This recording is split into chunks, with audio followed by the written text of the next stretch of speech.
Study IQ IAS, अब तैयारी हुई अफोर्डेबल। ऐसा कहा जाता है कि दुनिया में सिर्फ दो तरीके के ही क्रिकेटर्स पाए जाते हैं, पहला सचिन तेंदुलकर और दूसरा बाकी सब। ये मैं नहीं कह रहा हूं, ये स्टेटमेंट है जिम्बाब्वे के legendary x cricketer Andy flower का। नमस्कार, मैं उत्कर्ष सिंह एंथ्रोपोलॉजी की स्टडी IQ की सीरीज में एक यूजुअल से रेगुलर से हट करके एक टॉपिक पे आपके ऊपर बात करने वाला हूं, जिसका टाइटल है how India can make goats बोले तो greatest of all times. India की स्पोर्ट्स इंडस्ट्री की बात करते हैं हम, तो हमारे पास ऐसा बहुत सारा स्पेस है जहां पे हम अभी भी अंडर यूटिलाइज, अपने पोटेंशियल को पूरी तरीके से यूटिलाइज नहीं कर पा रहे हैं। और आज का हमारा मेन क्रक्स होने वाला है कि हम एंथ्रोपोलॉजी की नॉलेज से किस तरीके से इस इंडस्ट्री को बूस्ट कर सकते हैं, इसमें टैलेंट को बूस्ट कर सकते हैं। पोस्ट लिबरलाइजेशन टाइम की बात करें, यानी कि आर्थिक उदारीकरण के बाद के समय की अर्ली 90s की अगर आप बात करें, तो इंडिया में दो कल्चरल फिनोमेना, दो ग्लोबल आइकन्स जो इंडिया के लिए बाद में बहुत बड़े एम्बेसडर्स बने, उनका राइज देखने को मिलता है। इन दोनों के बीच में कॉमन ये बात है कि ये दोनों ही स्पोर्ट्स में बहुत इंटरेस्टेड थे। इनमें से एक अपनी लाइफ में अपने आप को आगे इंडिया की हॉकी टीम में खेलते हुए देखना चाहता था, तो दूसरा अपने आप को एक फास्ट बॉलर के तौर पे देखना चाहता था। But as destiny would have it, नियति के कुछ और भी प्लान थे। ये ऑफ कोर्स वो नहीं बन पाए जो ये ओरिजिनली बनना चाहते थे, पर इनकी तरक्की का आज वो मुकाम है कि इनमें से एक को आप गॉड ऑफ क्रिकेट कह के जानते हैं और दूसरे को किंग ऑफ बॉलीवुड कह के जानते हैं। आप समझ ही गए होंगे, हम बात कर रहे हैं greatest of all time legendary cricket player Sachin Ramesh Tendulkar की और किंग ऑफ बॉलीवुड, दुनिया के सबसे बड़े सुपरस्टार शाहरुख खान की। अब आप सोच रहे होंगे कि इस एंथ्रोपोलॉजी की सीरीज में अचानक से हम यहां पे किस तरीके से बॉलीवुड और क्रिकेट को लेते हैं, तो आपको ज्यादा सोचने की जरूरत नहीं है, आप रिलैक्स कीजिए, एक्सप्लेनेशन का पूरा पार्ट हम पे छोड़ दीजिए। दरअसल एंथ्रोपोलॉजी के एम्बिट में, एंथ्रोपोलॉजी के दायरे में एक स्पेशलाइज्ड, एक नीश स्पेशलाइजेशन आता है, एक फॉर्म ऑफ स्टडी है जिसे हम किन एंथ्रोपोमेट्री कहते हैं। किन anthropometry as a term 3 Greek words के कॉम्बिनेशन से बना है, जिसे काइनेन, एंथ्रोपोज और मेट्रिन कहते हैं। काइनेन का मतलब होता है मूवमेंट या फिर टू मूव, एंथ्रोपोज का मतलब होता है as you might know man या फिर ह्यूमंस, और मेट्रिन का मतलब मेजरमेंट्स होता है। As a specialised field of study, ये स्टडी करता है ह्यूमन के बीच में बहुत सारे डिफरेंट फॉर्म्स को, उसकी मॉर्फोलॉजी को, अलग अलग पार्ट्स के मेजरमेंट को कंसीडर करता है, किस तरीके से ह्यूमन की हाइट, ह्यूमन की लेंथ, उसके विड्थ और उसका वेट अलग अलग स्पोर्ट्स इंडस्ट्री के टैलेंट को हंट करने में या फिर उसकी सूटेबिलिटी को डिजाइन करने में, उसके लिए अप्रोक्सीमेशन करने के लिए बेस्ट यूटिलाइज किया जा सकता है। यहां पे हम ह्यूमन की टोटल मेजरमेंट को किसी भी स्पोर्ट या स्पोर्ट फॉर्म के सूटेबिलिटी के हिसाब से देखने की कोशिश करते हैं, समझने की कोशिश करते हैं। ऑफ कोर्स ये कोई एक रिजिड या फिर स्ट्रिक्ट मेथोडोलॉजी नहीं है, कोई एक सोल क्राइटेरिया नहीं है, क्योंकि अगर स्पोर्ट्स परफॉर्मेंस की बात करें तो ये अपने आप में की बहुत ही ज्यादा डायनेमिक चीज होती है और कई सारे फैक्टर्स जैसे आपका फिटनेस लेवल, आपका इंड्योरेंस लेवल, आपके स्किल सेट्स, आपकी नेचुरल एबिलिटी और सबसे ज्यादा इंपॉर्टेंटली आपकी ट्रेनिंग और रिगुरस ट्रेनिंग, इसको बहुत अलग अलग तरीके से मोल्ड करती है, शेप करती है और एज ए बड़ा फैक्टर देखने की कोशिश करती है। लेकिन अगर हम रीसेंट ट्रेंड्स की बात करें, पिछले कुछ सालों में, पिछले एक दशक की बात करें, कई सारी ऐसी रिसर्चेज आई हैं, जिसमें से अगर हम बात करें कुछ वर्षों पहले एक रिसर्च आई थी यूनिवर्सिटी ऑफ स्कॉटलैंड की तरफ से, जहां पे हमें यह दिखाया गया कि पूरे दुनिया में जो 10 क्रिकेटिंग रिकॉर्ड्स हैं, उसमें से 7 आपको यूरोपियन और साउथ एशियन प्लेयर्स के बीच में आपको देखने को मिलते हैं। उनके रिसर्च का यह कहना था कि सिंस यूरोपियंस के बीच में आपको मॉडरेट एंडोमॉर्फिक बॉडी टाइप देखने को मिलती है और साउथ एशियन पीपल, जो साउथ एशियन के क्रिकेटर्स हैं या फिर जो साउथ एशियन एथलीट्स हैं, उनके बीच में आपको एंडोमीजोमॉर्फी देखने को मिलती है। और ये दोनों क्राइटेरिया जो है ये बेस्ट सूटेड है फॉर प्लेइंग क्रिकेट, इसीलिए जो इनका आउटकम होता है, जो रिजल्ट होता है, वो काफी बेहतरीन होता है। अगर एक चार्ट की मदद से अगर हम इसको समझने की कोशिश करें, सेम रिसर्च को हम यहाँ पे कोट करने वाले हैं जिसने इन रिकॉर्ड्स को सामने रखा था, तो आप देख सकते हैं ये ब्रेकडाउन दिया हुआ है दुनिया भर के अलग अलग तरह की टीमों का। यहां पे एबिलिटी या फिर स्किल सेट की बात है कि कौन बैट्समैन है, बॉलर है, किसकी किस तरह की एबिलिटी है। ओडीआई के आपके रन दिखे हैं यहाँ पे, उसके पहले आपको टेस्ट के बॉलिंग रिकॉर्ड्स और बैटिंग रिकॉर्ड्स देखने को मिल रहे हैं, और यहाँ पे उसका कॉन्टिनेंटल या फिर अलग अलग रीजनल, एथनिक या रेशियल वेराइटी के हिसाब से उसका डिवीजन आपको देखने को यहाँ पे मिल रहा है। यूरोपियंस और साउथ एशियन के बीच में मोस्ट ऑफ द रिकॉर्ड्स आपको डिवाइडेड देखने को मिल रहे हैं, जबकि साउथ अफ्रीकन या फिर सदर्न अफ्रीका के पार्ट में आपको खाली एक रिकॉर्ड वहां पे देखने को मिलता है। तो ये जो रीजन बताया हमने वो रिसर्चर के हिसाब से बॉडी की टाइप है, बॉडी की मॉर्फोलॉजी है, जो इस तरीके के फैक्टर्स में रिजल्ट कर रही है। इसके साथ ही साथ अगर आप देखते हैं कई सारे वेस्ट इंडियन प्लेयर्स जो हैं उनके बीच में फास्ट मसल फाइबर का डेवलपमेंट, फास्ट ट्विक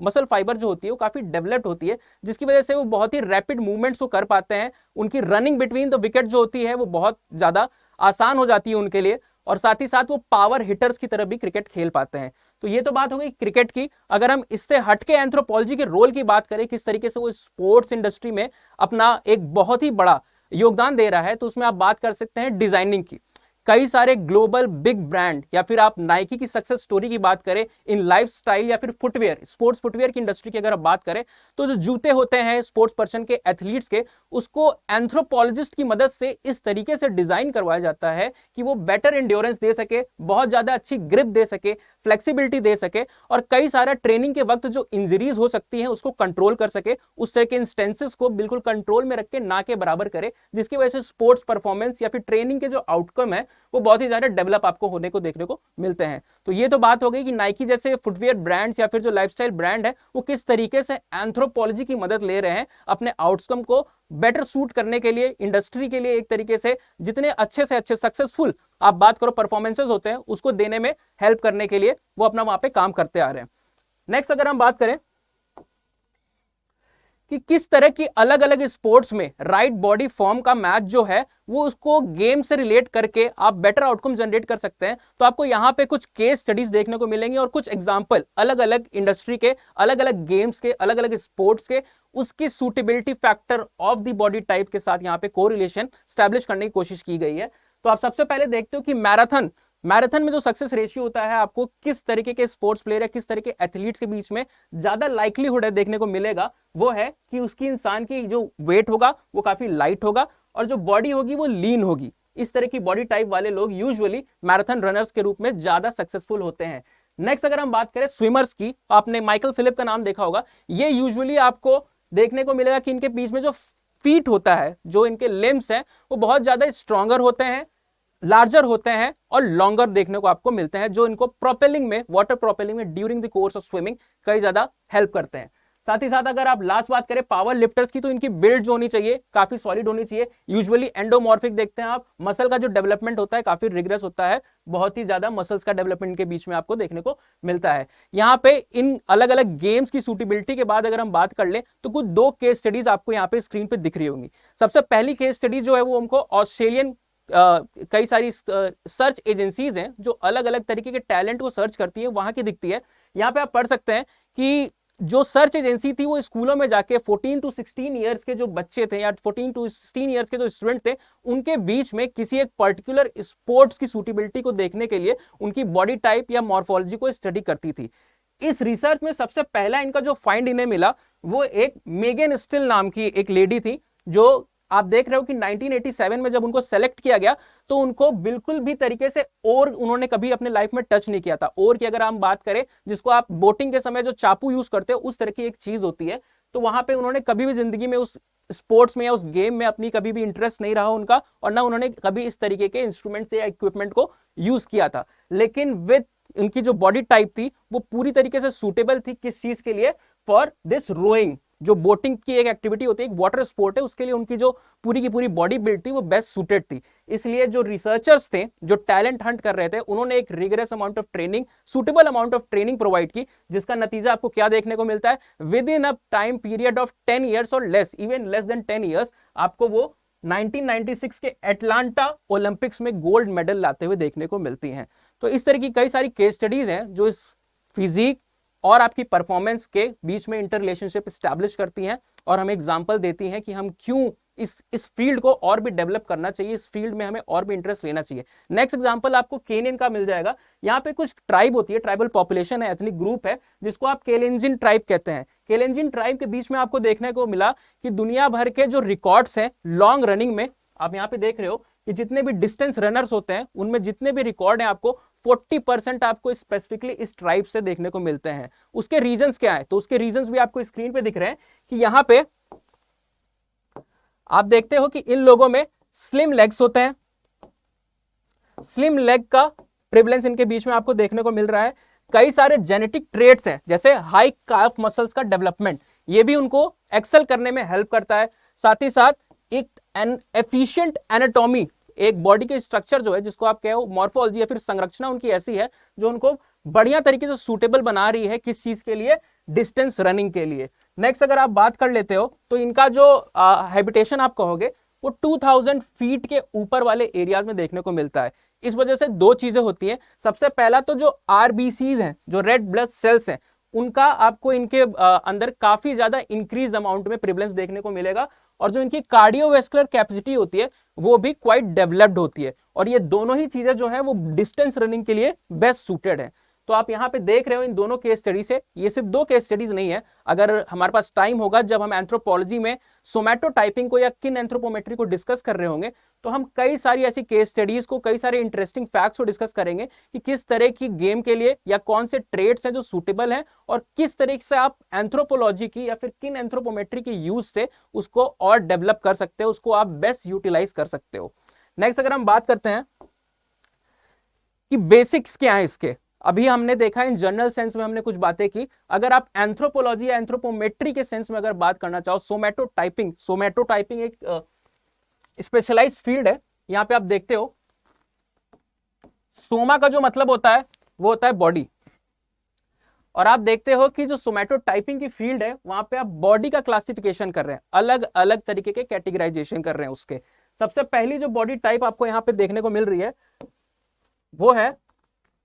एंडोमॉर्फ्स। अब एंडोमॉर्फ्स आप इमेज में देख के समझ सकते हैं, ये लास्ट जो डायग्राम का रिप्रेजेंटेशन है वो एक एंडोमॉर्फ का है। एंडोमॉर्फ बहुत ही आसानी से वेट को पुट ऑन कर लेते हैं, फैट का डिपोजिशन जो होता है बहुत ही आसान तरीके से होता है, अगर ये कम से कम डाइट भी लेते हैं, लेकिन इनका बॉडी स्ट्रक्चर इस तरीके से डिजाइंड है कि ये फैट को एक्यूमुलेट करेंगे, और टेंडेंसी इनकी बल्की बॉडी होने की। तो आप देख रहे हो कि इनके कई सारे इस तरह के फीचर्स आपको देखने को मिल रहे हैं, जो आप देख रहे हो यहाँ पे डायग्राम में आपको साफ तरीके से पता चल रहा है। नेक्स्ट आप बात करो, इसका जस्ट अपोजिट होता है एक्टोमॉर्फी। एक्टोमॉर्फ जो होते हैं टुवर्ड्स दी, आप यहाँ पे स्क्रीन पे देख रहे हो सबसे एंड में, इस एंड पे एक्टोमॉर्फ की एक है, आप देख के बता सकते हो कि काफी लीन और काफी स्लिम बॉडी टाइप आपको यहाँ पे देखने को मिलता है।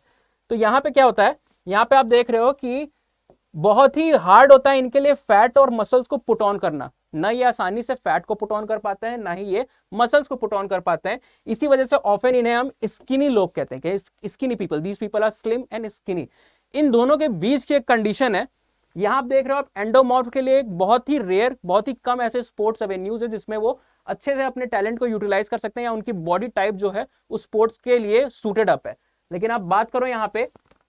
मीजोमॉर्फ की, इन दोनों के बीच में एक स्ट्रक्चर आता है, आप यहाँ पे देख सकते हो, ये मीजोमॉर्फ का एक डायग्राम यहाँ पे दिखा के आपको रिप्रेजेंटेशन में बताया गया है। इन लोग के लिए मसल डेवलप करना आसान होता है, वाइड शोल्डर्स होते हैं इनके, नैरो वेस्ट होती है, और ये सारी चीजें जो है इन्हें बहुत ही सक्सेसफुल एथलीट बनाने के लिए तैयार करती हैं। जरूरी नहीं कि अगर कोई मीजोमॉर्फ है तो वो 100% श्योरली एक बहुत ही अच्छा एथलीट होगा, पर ये बॉडी टाइप जो है, अगर आप स्ट्रक्चरली या मॉर्फोलॉजी के आधार पे कहोगे तो ये बेस्ट सूटेड बॉडी होती है for most of the athletic performances और मोस्ट ऑफ द गेम्स और स्पोर्ट्स। नेक्स्ट अगर हम बात करते हैं कि इंडिया के सेंस में, यहां पे आपको हेडिंग दिख रही होगी, Haryana the Indian sports factory. आप देखते हो कई सालों से, अभी ये पिछले 1, 2 या 5, 10 साल की बात नहीं है, over a long period of time, long duration अगर आप देखते हो तो हरियाणा और उसके आसपास के जो नेबरिंग रीजन है, उन्होंने इंडियन स्पोर्ट्स इंडस्ट्री को काफी सारे एथलीट्स, काफी सारे रेसलर्स, काफी सारे आप देखते हो चैंपियंस दिए हैं, काफी सारे मेडल्स लाके दिए हैं। पर अगर आप दूसरे एरियाज में जाते हो, वो हरियाणा से ज्यादा इकोनॉमिकली डेवलप्ड होंगे, न्यूट्रिशनल स्टेटस जो होगा उनका मोर डेवलप्ड होगा, पर आप वहां पे देख रहे हो कि स्पोर्ट्स पर्सन जो है उनकी फ्रीक्वेंसी उतनी हाई नहीं है, चैंपियंस या फिर मेडल्स जो है वो उस रीजन से इतने नहीं आ रहे हैं। तो एक ये डिस्पैरिटी है, रीजनल डिस्पैरिटी है, कि कोई एक जगह तो सेंटर ऑफ स्पोर्ट सिविलाइजेशन की तरफ बनती जा रही है, और दूसरी जगह जो है वहां पे आपको नंबर जो स्पोर्ट्स पर्सन के हैं बहुत ही रेयर या स्पार्स फॉर्म में देखने को मिल रहे हैं। तो इस चीज को आप किस तरीके से बेटर कोप अप कर सकते हो एंथ्रोपोलॉजी की नॉलेज से या फिर किन एंथ्रोपोमेट्री की नॉलेज से, वो आपको इस स्लाइड पे बताया गया है। सबसे पहले जो हमने पहला डिस्कशन किया आपसे, किन एंथ्रोपोमेट्री है क्या, इसका एज एटिमोलॉजिकल यानी कि इसका वर्ड जो है वो कहां से आया, तो ये आपके सामने यहाँ पे दिया हुआ है। बेसिकली यहाँ पे क्या होता है कि हम क्वांटिटेटिव इंटरफेस, अलग अलग तरीके के ह्यूमन कैरेक्टर्स को, उसकी मॉर्फोलॉजी को, उसकी लेंथ को मेजर करते हैं, और अलग अलग तरीके के उसके ग्रॉस मोटर फंक्शन को भी, यहाँ पे उसका जो मोटर फंक्शन है यानी कि मूवमेंट को स्टडी करते हैं, और वो मूवमेंट किस तरीके से किस स्पोर्ट्स में काम आ सकती है, किस स्पोर्ट्स के लिए ज्यादा सूटेड अप है, वो भी हम यहाँ पे समझने की कोशिश करते हैं।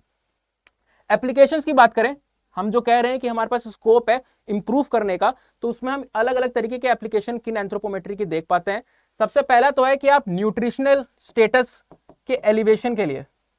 हमें पता है कि किस तरीके का न्यूट्रिशनल स्टेटस अलग अलग आपको एथलीट्स के बीच में चाहिए। किसी के बीच में आपको बहुत ज्यादा वेट की जरूरत हो सकती है कि हाई वेट के चांसेस है, probably for wrestling you need that type of body type. हो सकता है किसी दूसरे गेम में या किसी दूसरे एवेन्यू ऑफ स्पोर्ट्स में आपको कम से कम वेट रखने की जरूरत है। तो अलग अलग कंपोजिशन जो होता है वो चेंज होता है विद नीड ऑफ गेम, और बॉडी टाइप और न्यूट्रिशनल स्टेटस भी चेंज होता रहेगा। तो आप न्यूट्रिशनल स्टेटस को आप स्टडी करते हो ह्यूमन की पॉपुलेशन में, और उस हिसाब से उसको डिजाइन करते हो थ्रू डिसिप्लिन्ड ट्रेनिंग प्रोग्राम कि वो किसी एक पर्टिकुलर टाइप के स्पोर्ट को सूटअप करे और बेस्ट रिजल्ट को प्रोड्यूस करे। दूसरा आप देख रहे हो, it provides a foundation for planning and monitoring athletic training. Training के जो प्रोग्राम्स होते हैं वो बहुत ही एक्सटेंसिव होते हैं, उसको बेस्ट वे में रेगुलराइज करने के लिए, ऑर्गेनाइज करने के लिए फॉर अ पर्टिकुलर गेम और फॉर अ पर्टिकुलर स्पोर्ट आप एंथ्रोपोमेट्री की नॉलेज को बेस्ट यूज कर सकते हो या यूटिलाइज कर सकते हो। साथ ही साथ जो सक्सेसफुल एथलीट्स हैं, फॉर एग्जांपल अगर आप स्प्रिंटिंग की बात करो, उसेन बोल्ट का आप नाम लेते हो, या फिर आप स्विमिंग की बात करो, माइकल फिल्प्स की बात करते हो, तो इनके जो ये गोल्ड मेडलिस्ट हैं या फिर जो चैंपियंस हैं, उनकी बॉडी टाइप्स के ऊपर स्टडी की जाती है, और जो आपको वहां पे एंड्योरेंस लेवल या फिर जो आपको लेंथ या फिर प्रोपोर्शन ऑफ बॉडी देखने को मिलता है, उससे क्लोजली सूटेड अप इंडिविजुअल को तैयार करने के लिए भी ट्रेनिंग प्रोग्राम को स्पेसिफिकली डिजाइन किया जाता है। इसमें भी एंथ्रोपोमेट्री या फिर एंथ्रोपोलॉजी ऑफ स्पोर्ट्स आपको बहुत ज्यादा हेल्प करते हुए नजर आती है। नेक्स्ट आप देख रहे हो कि ट्रेनिंग जो प्रोग्राम होते हैं उसको इस तरीके से डिजाइन किया जाए कि इंसान की सोर्स एनर्जी सोर्स जो है वो पूरी तरीके से एफिशिएंट वे में काम करे, है ना, कि आप अंडर यूटिलाइज नहीं कर रहे हो किसी के टैलेंट को और ओवर यूटिलाइज नहीं कर रहे हो अपने रिसोर्सेज को। वहां पे भी एंथ्रोपोमेट्री या फिर स्पोर्ट्स एंथ्रोपोलॉजी आपको बहुत हेल्प करती है, और इसकी नॉलेज को हम आगे के लेक्चर्स में जब हम स्पेसिफिकली जब सोमैटो टाइपिंग को पढ़े रहे होंगे या फिर एप्लीकेशन ऑफ एंथ्रोपोलॉजी के अंदर में किन एंथ्रोपोमेट्री को पढ़े रहे होंगे, तो हम बेस्ट यूटिलाइज कर सकते हैं इस चीज को, इस डायमेंशन ऑफ एंथ्रोपोलॉजी को। आज के लेक्चर में सिर्फ इतना ही। नेक्स्ट लेक्चर में किसी एक और इंटरेस्टिंग वीडियो के साथ हम आपके सामने आने वाले हैं। तब तक के लिए thank you. Study IQ IAS, अब तैयारी हुई अफोर्डेबल।